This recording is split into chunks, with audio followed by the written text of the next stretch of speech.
Հալաբյան փողոցում ավտոբուսի պայթյունի պատճառների վերաբերյալ պաշտոնական սակավ տեղեկատվությունը չի բավարարել պատգամավորներին։ Մարդիկ ավելի շատ տեղեկատվություն ստանում են սոցիալական ցանցերի գրառումներից, նոր 3-4 ժամ հետո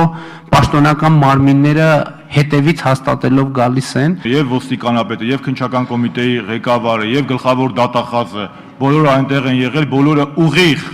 եւ օպերատիվ կերպով տեղեկացրել են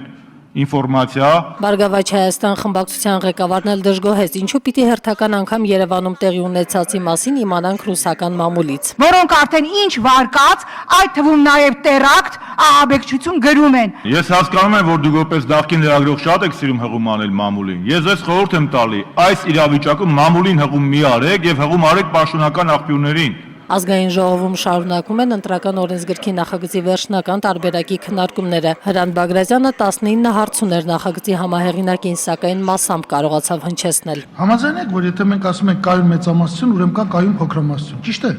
Սահմանադրություն օգտագործել է կայուն մեծամասնություն, կարծում եմ այդ հարցը ավելի շատ հռետորական հարց է։ Պատգամավոր Նիկոլ Փաշինյանն անդրադարձավ նախընտրական հեռուստագովազդի գներին։ Կներեք, իսկ ինչի պետք է նախընտրական քարոզարշավը եւ ասենք ենթադրենք ով գովազդը նույն գինը ունենան։ Փորձենք նաեւ համապատասխան մարմինների ներկայացուցիչների հետ